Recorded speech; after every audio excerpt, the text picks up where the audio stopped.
Welcome, everyone. In today's story, we're not just going to teach you English. We're going to change how you see it forever. This is not a lesson. It's not a grammar class. This is the real story of a boy who started with nothing. No fluent English, no confidence, no voice. But today, he works in a global company, speaks fearlessly, and inspires millions to never give up on themselves. If you've ever felt shy, nervous, or scared to speak English, if you've ever stayed silent even when you had something to say, if you've ever thought you're not good enough, this story is for you. And I promise, it will change something inside you. So stay with us till the end, because as you listen, you won't just learn how Liam mastered English. You'll learn how you can do it too. And if you're serious about your journey, subscribe to our channel right now, because every video we make is not just about English, it's about your future. Now let's begin with the story of a boy named Liam. My name is Liam, and for a long time, I was silent. Not because I had nothing to say, but because I didn't believe I had the right to say it in English. I grew up in a small town where nobody spoke English. We had one internet cafe, no English classes, and people laughed at you if you tried to speak like someone from outside. My father worked in a small garage. My mother sold bread from home. They worked harder than anyone I know, but they never had the chance to dream big. But I did. I had a dream. I wanted to become a designer, a real one.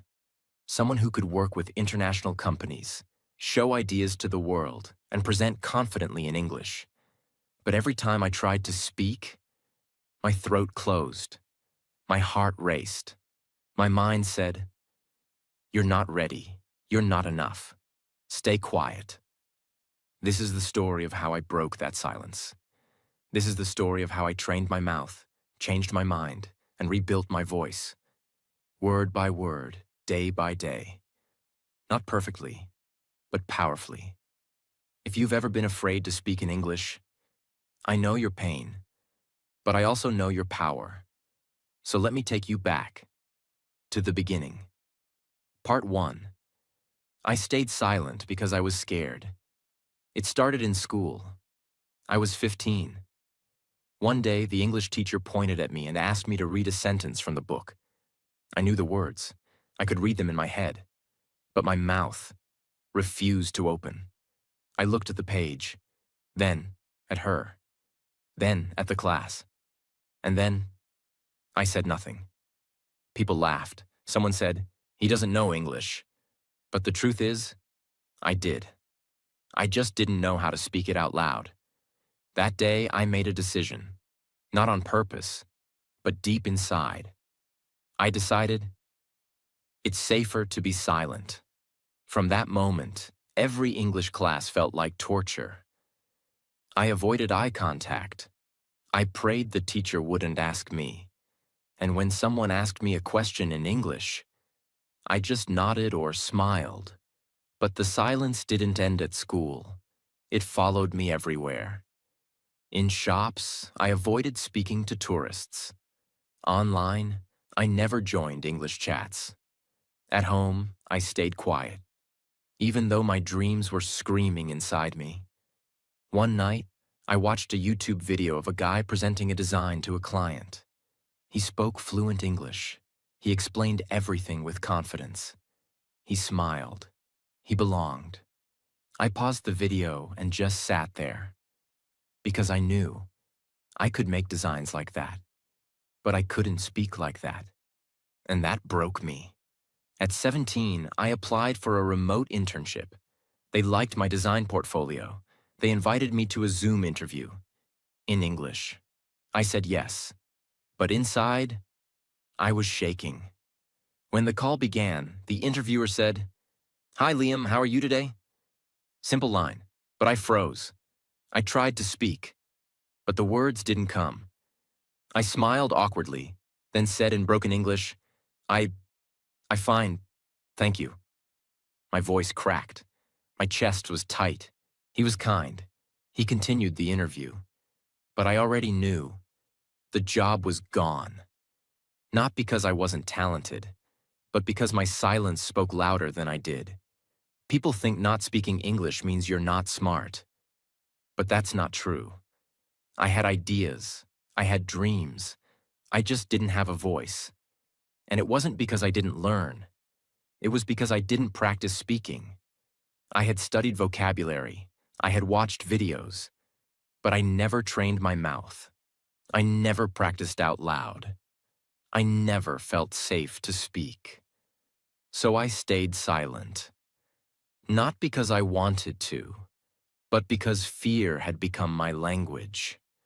After that Zoom interview, I didn't leave my room for hours. I turned off my phone. I closed my laptop. I didn't even cry. I just stared at the wall. Empty.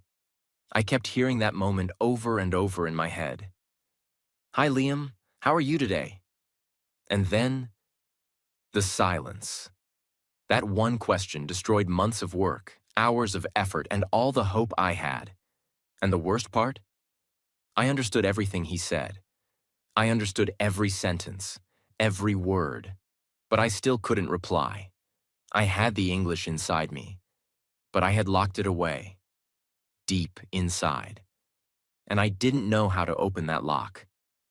The lock wasn't language. It was fear. People say, learn vocabulary. People say, watch English movies. People say, use this app, that website, this course. I did all of that. I had lists of vocabulary. I watched hours of videos. I followed Instagram pages. I knew the words. I just couldn't use them when it mattered. Why? Because I never trained my mouth. Because I never trained my courage. I was the guy who got the answers right on paper, but failed in conversation. I could write an email, but I couldn't say hello without sweating. I could understand a podcast, but I couldn't speak even one clear sentence out loud. I had built an English brain, but I had never built an English mouth. And so I kept locking it all away. Every time I wanted to speak, I stopped myself. I'd say, not now. I'd say, tomorrow. I'd say, I'll practice later. But later never came, because fear grows in silence. And every time I stayed silent, the lock became stronger. What if I make a mistake? What if they laugh? What if I sound stupid? What if I forget the word? What if I freeze again?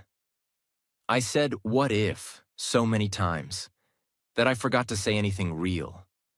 I was living inside my brain, not my mouth. I was playing fake conversations in my head, but saying nothing in the real world. It was around midnight. Everyone at home was asleep. I was lying in bed, staring at the ceiling. I felt heavy, tired, frustrated, angry, but mostly ashamed. Ashamed that I had all these dreams, and I was doing nothing about them. Ashamed that I was letting fear decide my life. And then something happened. I got up, slowly. I walked to the mirror in the hallway. It was dark, but I could see my reflection. I looked at myself. Really looked. My eyes were tired. My shoulders were down. I looked like someone who had given up. And then, without planning, I said one sentence out loud. I want to speak English. That was it. No fancy words, no long lines, just that one sentence. And when I heard my own voice, I felt something break, something shift, because for the first time, I had spoken not to impress someone, not to answer a question, not to pass a test. I had spoken for me. I know it doesn't sound dramatic. I didn't give a speech. I didn't sing a song. I just said one sentence in the mirror. But that sentence was a key. It didn't open the door fully. But it made me believe. Maybe the lock isn't as strong as I thought. I used to think fear meant I wasn't ready. But now I know. Fear is just a sign that something matters. And English mattered to me. Not for grades, not for likes, but for freedom. So I made a promise that night.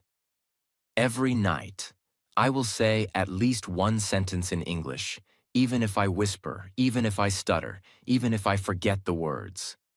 One sentence, one voice, one chance to get stronger. No one saw me. No one clapped. No one congratulated me. But I knew. Something had begun. The silence was still there. But now, so was the sound of my voice. Part 2. The sentence that set me free. After I said that first sentence in the mirror, I want to speak English. I didn't sleep much that night.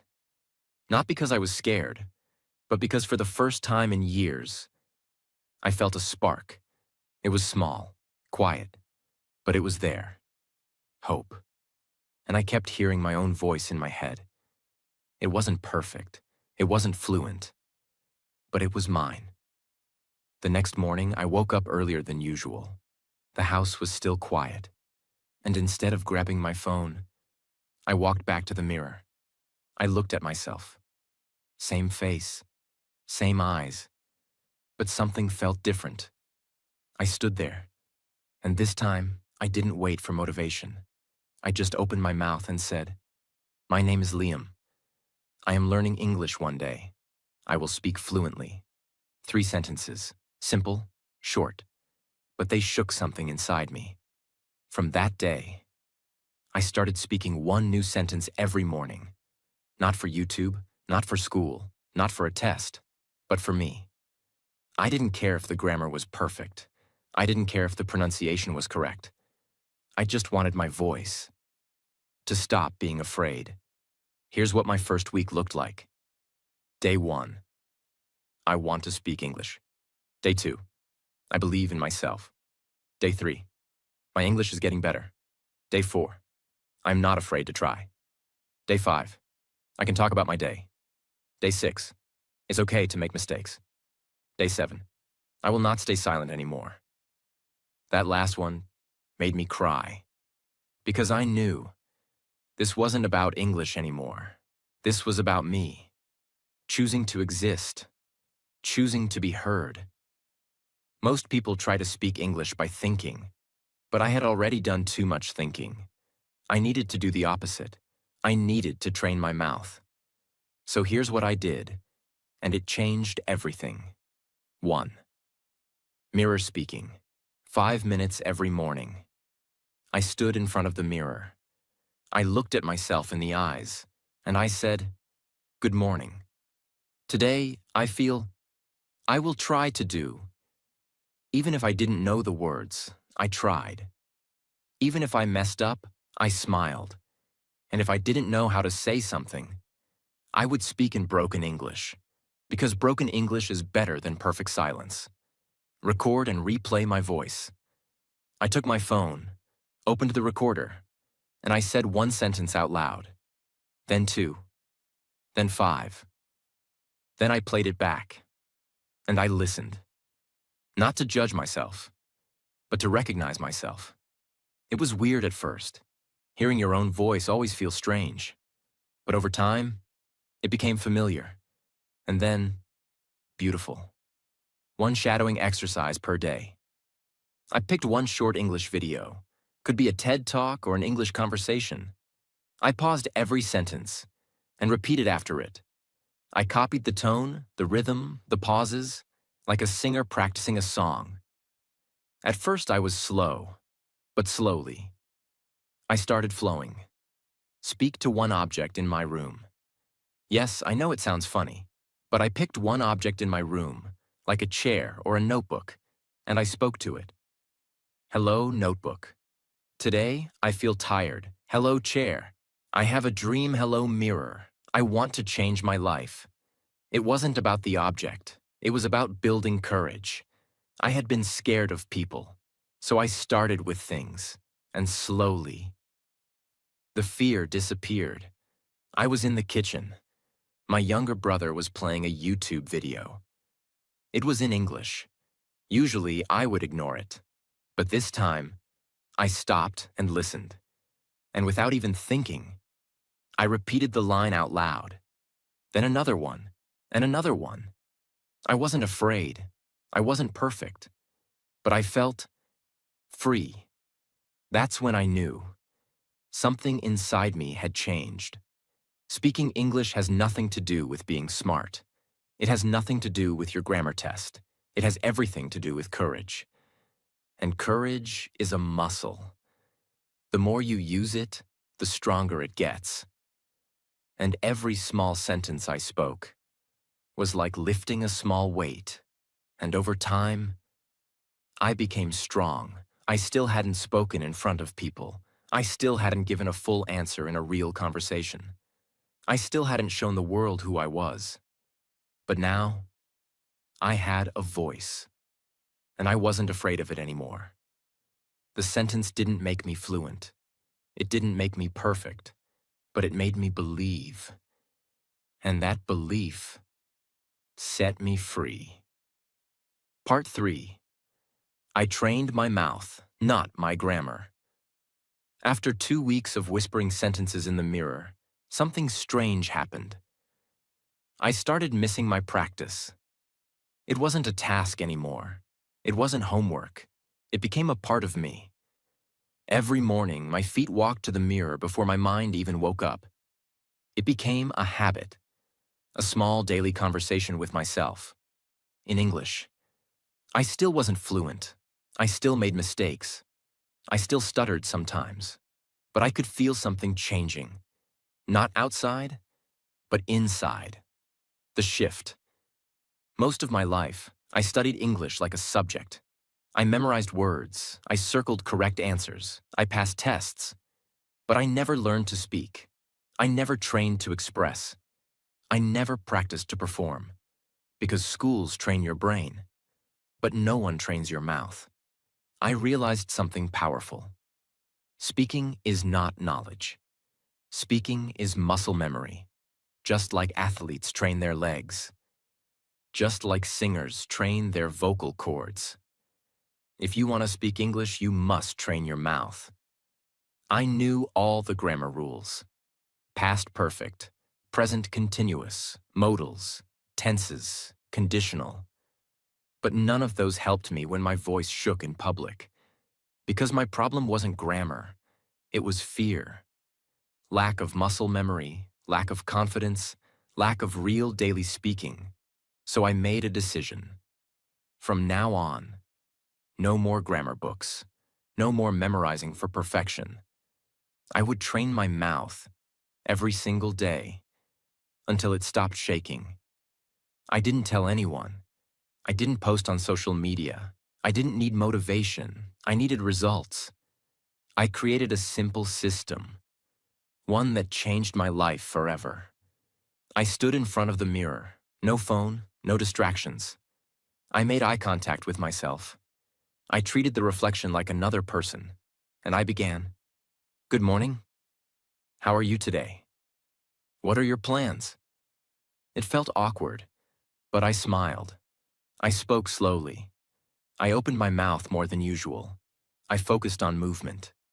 Because speaking is physical, and I needed to teach my mouth how to move again. Next, I picked one English sentence from a movie, podcast, or TED Talk. Example: success doesn't come from what you do occasionally. It comes from what you do consistently.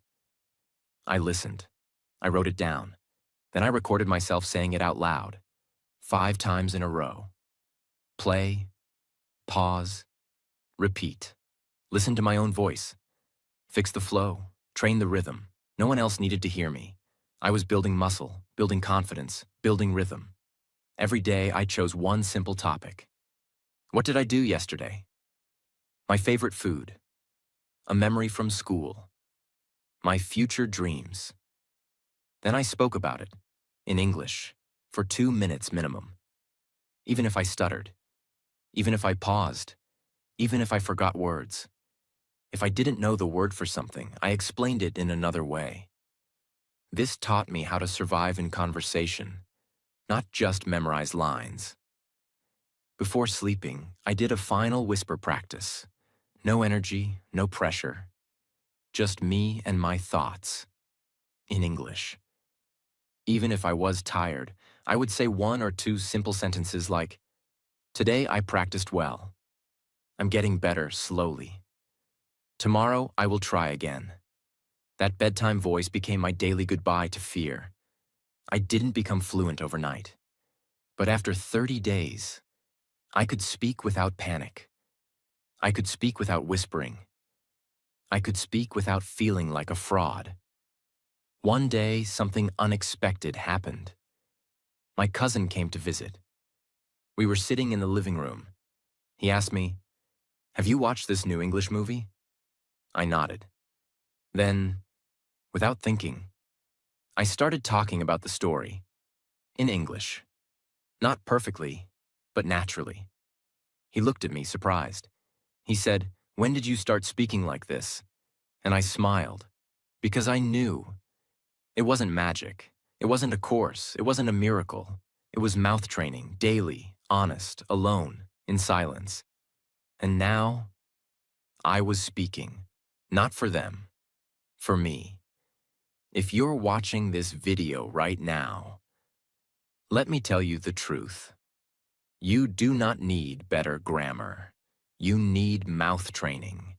You need real sentences, real practice, real repetition. Your brain already knows English, but your mouth doesn't trust you yet. So teach it, train it, talk, whisper, stumble, pause, but do it every single day. And I promise you, your voice will return. I had spoken in front of the mirror. I had spoken to myself. I had spoken to my phone. But I had never spoken in front of a group. I had never stood up in public and said something in English with eyes watching me. And deep inside, that fear was still there, waiting, whispering, "What if you freeze again? What if they laugh? What if you fail again?" And then one day, the opportunity came. It was a simple presentation in class, just 60 seconds, just one topic. But it was enough to shake my hands, enough to remind me of every moment I stayed silent before. I stood up. I walked to the front. My legs felt heavy, my chest tight. My name was called.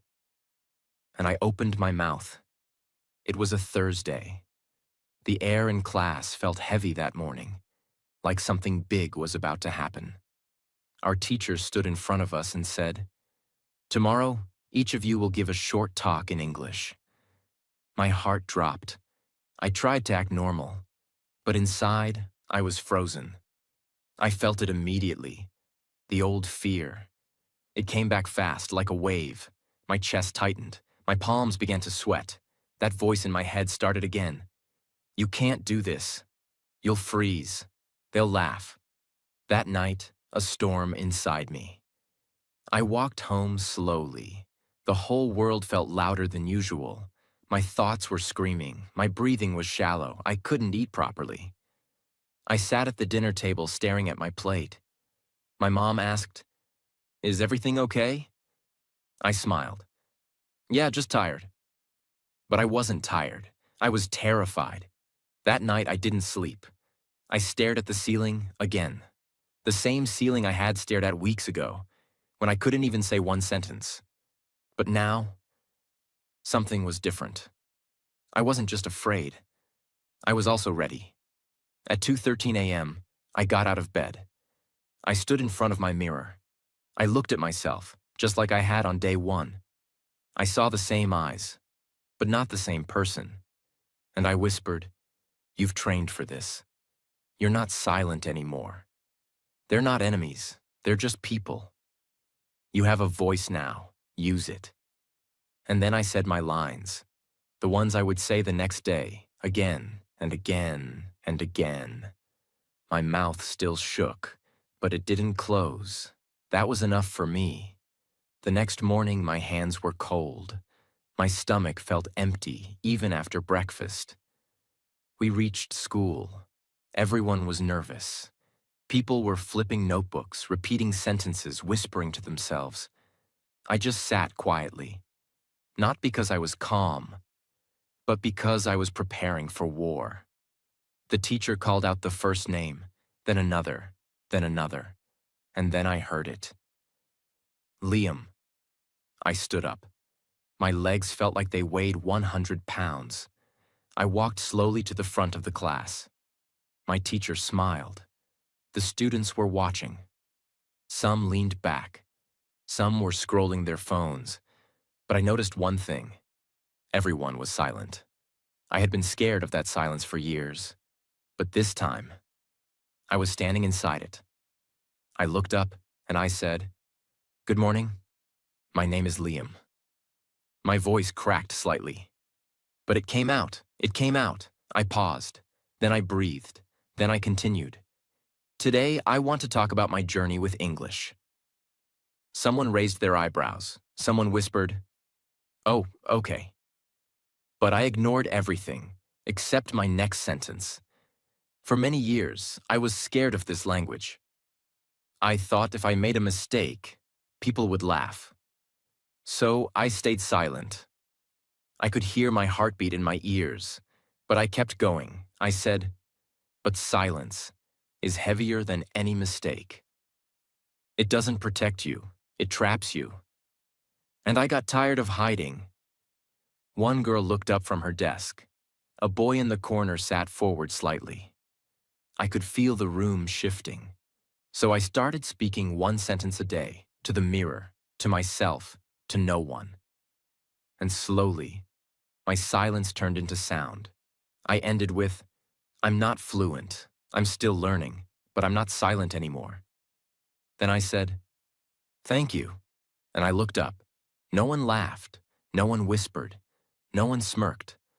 For about 4 seconds, there was just silence. And then, someone clapped. Then another. Then the entire class clapped. Not because it was a perfect speech. Not because it was advanced English. But because they knew. This was real. This was brave. This was human. My hands were still shaking. But inside, I felt something new. I didn't feel small. I didn't feel ashamed. I didn't feel like the boy who froze on Zoom.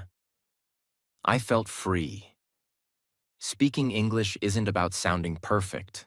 It's about showing up, even when your voice shakes, even when your mouth forgets, even when fear is screaming inside. And when you do that, even the world stops to listen.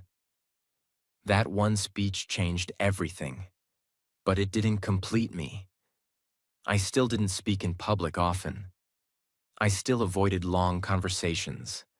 I still panicked sometimes when native speakers spoke too fast. This was not the finish line. This was the gate.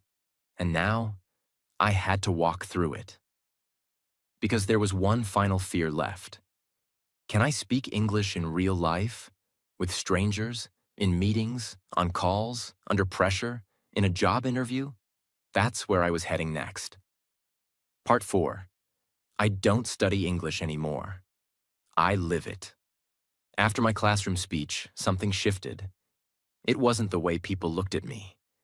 It wasn't their applause. It wasn't the praise from the teacher.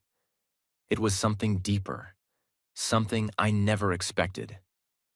I had finally heard my own voice. For years, I lived in my head. I had dreams, ideas, questions, opinions, but I never let them out. Because I thought my English had to be perfect first. But that speech taught me something powerful. You don't need perfect English to be heard.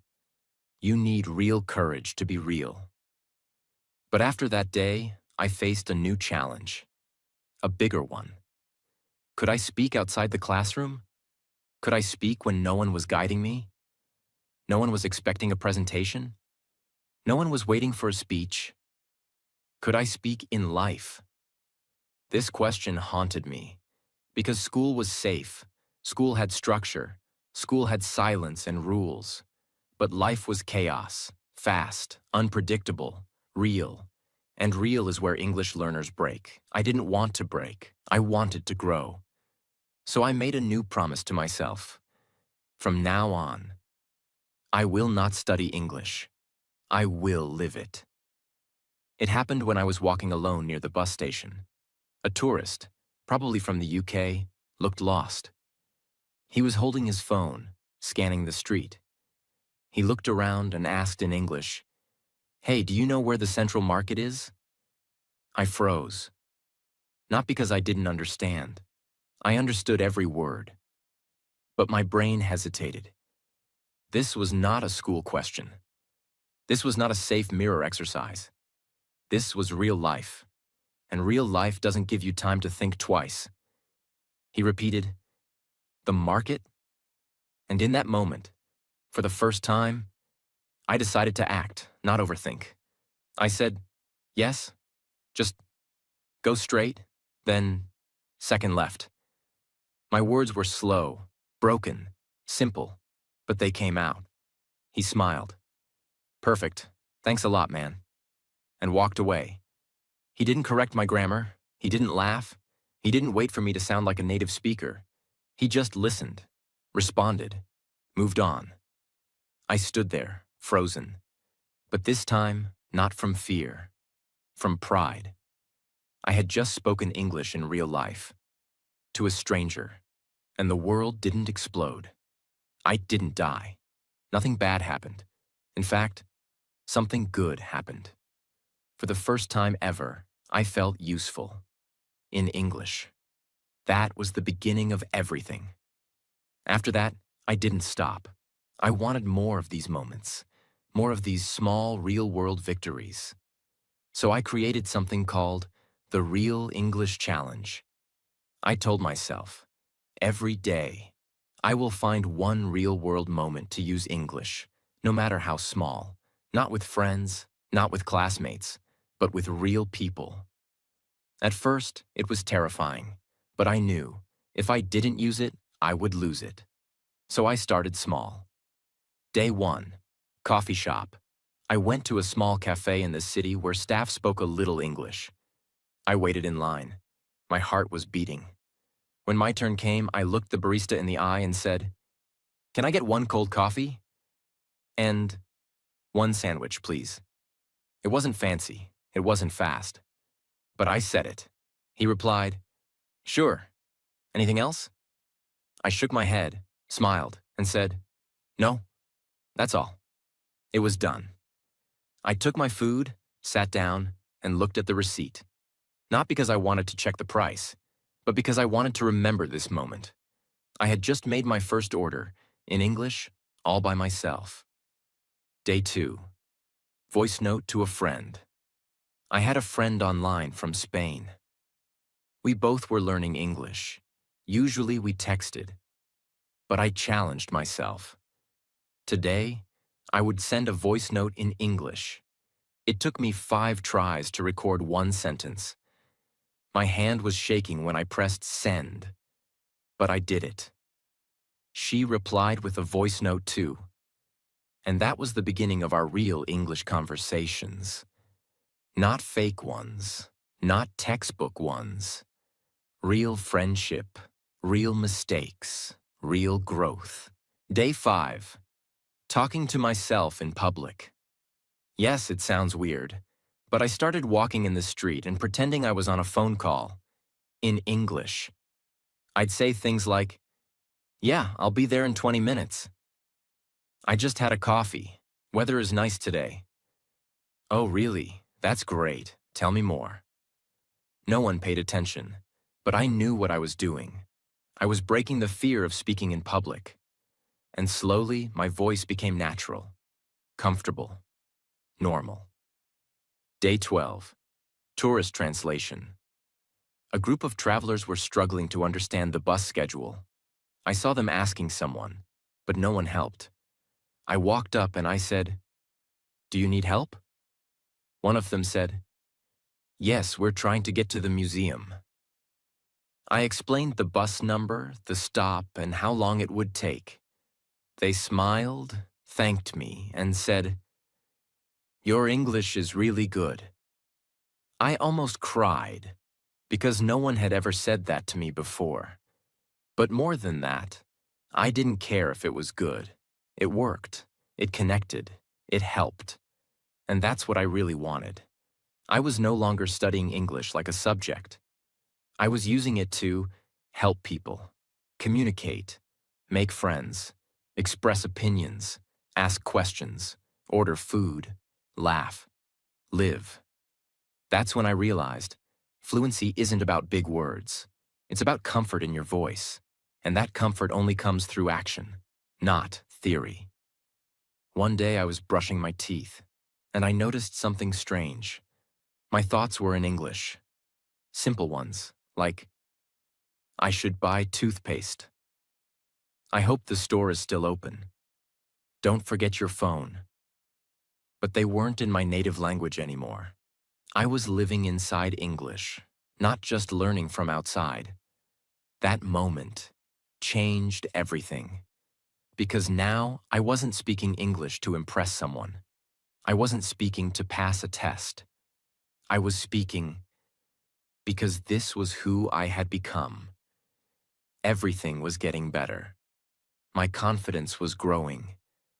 I was no longer scared of English conversations. But then, one email changed everything. It was an opportunity to apply for a remote internship with a global design company.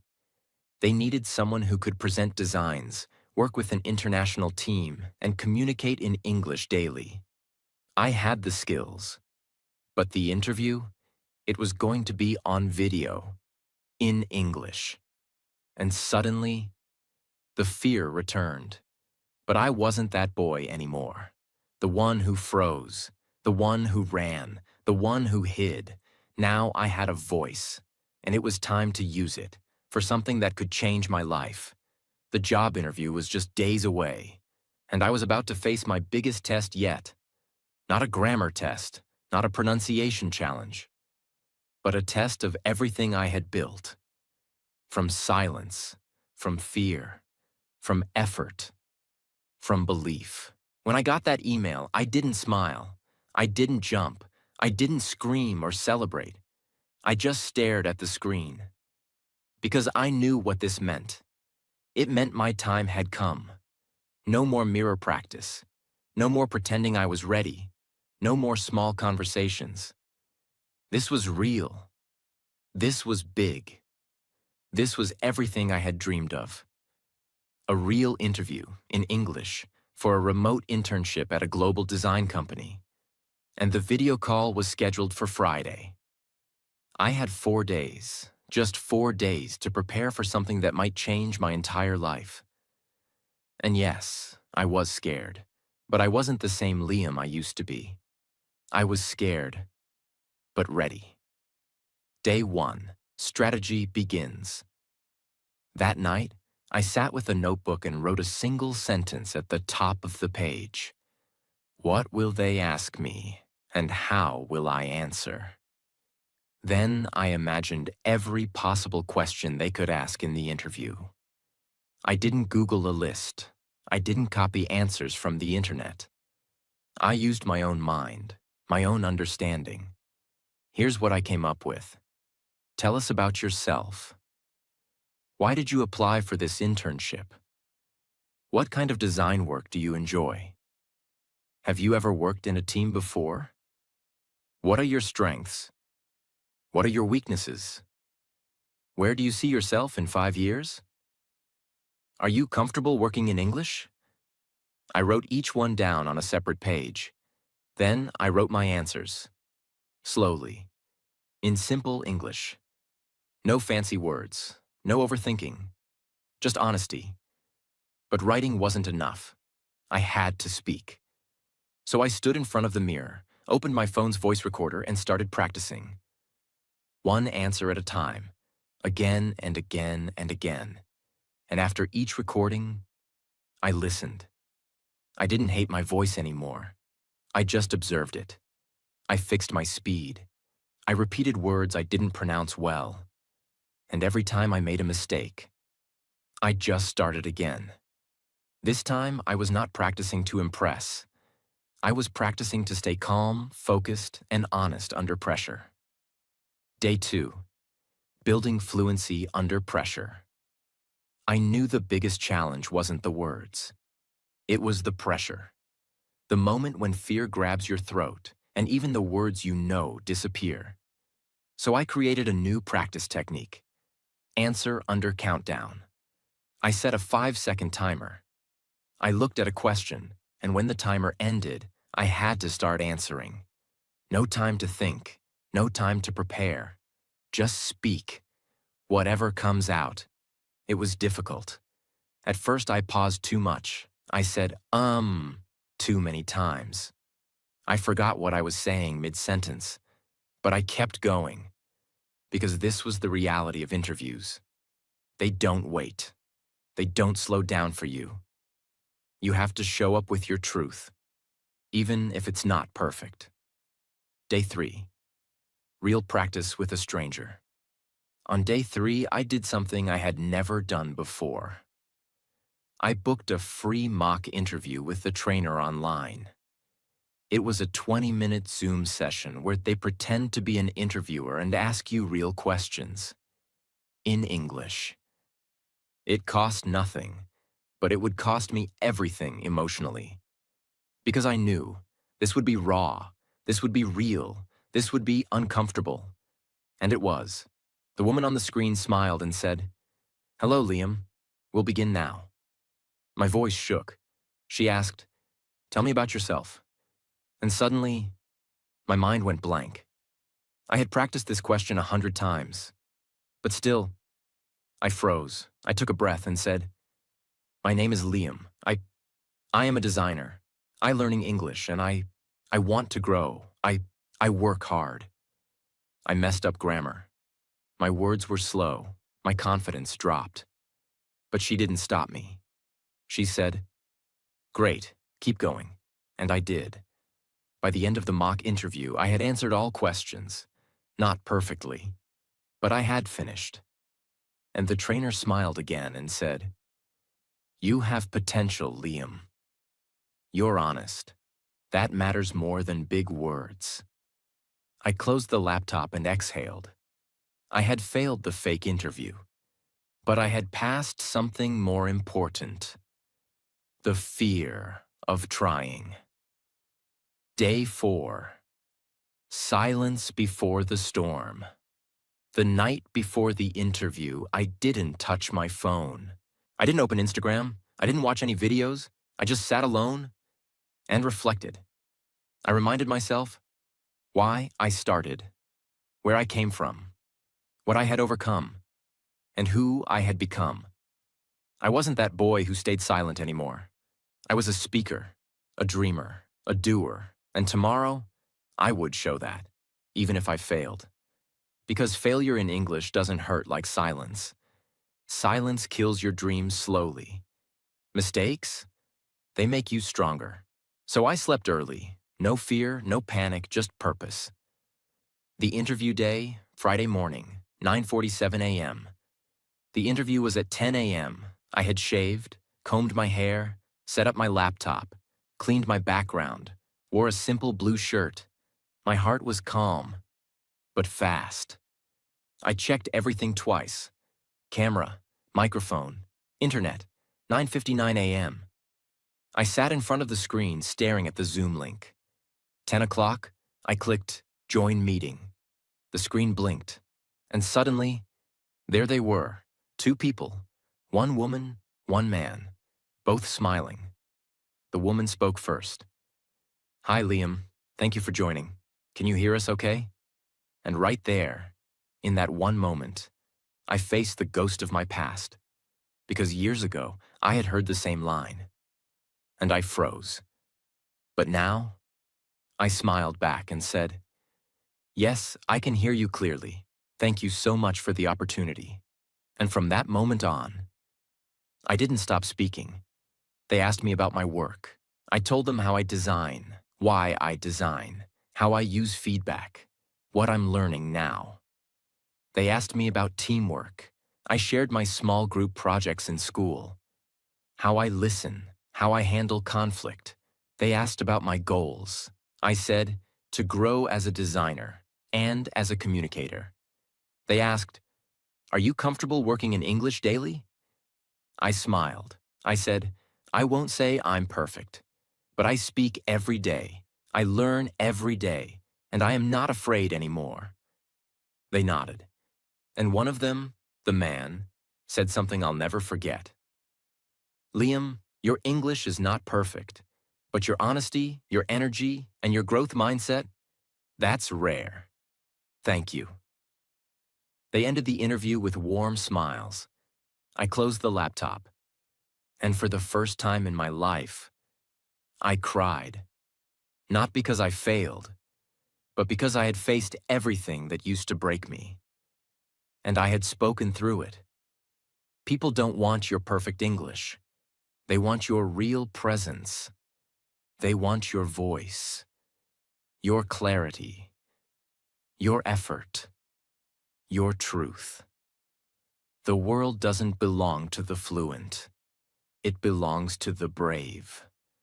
And that day, I had finally become both. I didn't open the email right away. After the interview, I waited. Not for a reply, but for silence to return. Because I was used to rejection. I had lived with it before. And if they said no, I would still be proud. Because this time, I had shown up, spoken up, and stayed present, fully, in English. But then, 3 days later, I opened my inbox. The subject line said, "Congratulations, Liam. You're selected." I didn't jump. I didn't scream. I didn't shout or dance. I just sat there, quietly, and let the tears fill my eyes. Not because I was shocked, but because I was ready. Not just for the job, but for the life that was now opening up to me. It was a Monday morning. My first meeting was scheduled at 10 a.m. with 5 other team members across the world. People from Germany, Brazil, Canada, and South Korea. All of them spoke fluent English. And now? So would I. I logged in. My camera was on. My mic was working. They smiled. And someone said, "Hey, Liam, welcome to the team." And I replied, "Thank you. I'm really happy to be here." That sentence, it was short. But for me, it was louder than a speech because I wasn't speaking English to learn. I was speaking English to live. In the next few weeks, I learned something powerful. English was no longer a task. It had become my tool, not something I studied, something I used every single day. I was speaking in team meetings, daily emails, feedback calls, brainstorming sessions, design presentations, chat groups. And the most beautiful part? I was not perfect, and no one expected me to be. In fact, my boss once told me, "Liam, your English is clear and human." That's more important than being advanced, and that sentence gave me more strength than any textbook ever could. There were moments, little ones, that told me I had finally crossed over. Like when I was leading a project presentation, and someone interrupted me to ask a question. In the past, that would have scared me. But now? I smiled, nodded, and said, "Sure, let me explain that part again." I didn't panic. I didn't freeze. I just spoke. There was another moment. One of my teammates messaged me privately and said, "Your feedback in the meeting really helped." You explained it very clearly. I reread that message 3 times. Because I remembered a time when I couldn't even say, "I need help." Now I was helping others. In English. That's when I realized I hadn't just learned to speak. I had become someone new. Before, I used to think in my native language, translate it in my head, then speak in English. But slowly, without even noticing, that stopped. I was now thinking in English, feeling in English, responding in English. writing in English, dreaming in English. Not perfectly, but naturally. And I didn't force it. I just lived it. Because when you use a language daily, not for school, but for life, your brain adapts. It starts to feel like home. And for the first time, English felt like home. I wasn't learning anymore. I was living. I started watching documentaries in English, not for practice, but for joy. I read blog posts and books without checking the dictionary every second. I commented on international forums. I joined global communities. I was speaking with designers in other countries, making friends, having inside jokes, sharing feedback, giving opinions, all in English. And not once did I say, "Sorry for my English," because I had nothing to be sorry for. This was my voice now. This was my language too. I had earned it, and I was using it, proudly. Something deeper, something more powerful than fluency, a sense of identity.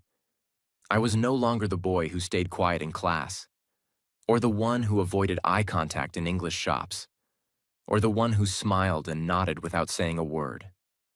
Now, I was confident, I was trusted, I was respected. Because of my voice, because of my journey, because of my story, and even though I still made mistakes, they didn't define me. My courage did. If you're watching this video and you feel scared to speak, if you've been stuck in silence for months, years, if you think you'll never become fluent, I want to tell you the truth. You don't need magic. You don't need perfection. You don't need to become someone else. You just need to start. Speak one sentence today. Whisper it if you have to. Say it to yourself. Say it in front of a mirror. Record it. Repeat it. But say it. Because every time you speak, you are telling the world, I am not invisible. I have a voice. I am becoming. I had come a long way. From a small town with no English teachers, no role models, no one to correct me, to a global design internship, meetings, projects, recognition. And for the first time in my life, I was not just speaking English, I was living in it. But one part of my journey was still unfinished. Something that had been with me since the very beginning. My father. The man who once said to me, "People like us don't need English." The man who believed that broken English meant broken pride. The man who watched me fail, fall, and disappear into my room every time I couldn't say a sentence. He didn't stop me, but he never encouraged me either. I hadn't been home for almost a year. I had been working remotely, earning in dollars, speaking daily with global teams. And now, finally, I returned. Same village, same streets, same house. But I was different. I wasn't nervous about the language anymore.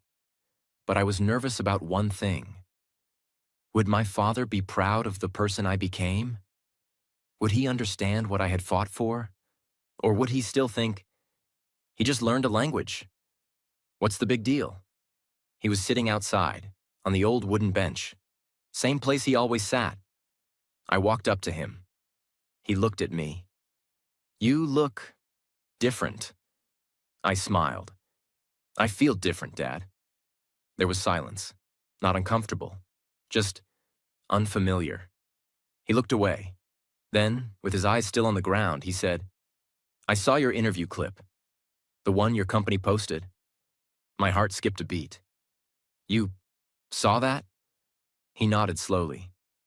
"You were speaking, all in English, confident, calm, like one of them." I waited. I didn't know what would come next. And then he said, "I was wrong." I looked at him, not sure what he meant. I thought English was just a foreign language, a show-off skill, a waste of time. He paused. "But I saw something else. I saw the world listening to you. I saw respect in their eyes. I saw pride." He finally turned and looked at me. And I felt proud, too. I felt my chest tighten. This was the moment I had dreamed of. Not applause, not certificates, not promotions. Just this. My father sitting on a wooden bench saying, "I'm proud of you." That night I sat alone in my room. I opened my old notebook, the one where I wrote my first English sentence. My name is Liam. I want to speak English. I touched those words like they were ancient magic, because they were. That one sentence had changed my life. That one dream had led me here. My life today. Today, I work full-time for a global design firm based in Amsterdam. I manage international teams. I lead client meetings. I give presentations. I write reports. I speak on podcasts, all in English. My salary is $5,200 per month. I send money home. I help my sister pay for college. I built a new room for my parents. But more than money, I brought something home that we never had before. Hope. I used to think the victory was fluency, but now I know. The real victory is courage, consistency, confidence. Not fancy words, not perfect grammar, but the willingness to speak when your voice shakes. That's what changes lives. That's what changed mine. If you're still watching this video, I want you to know something very simple.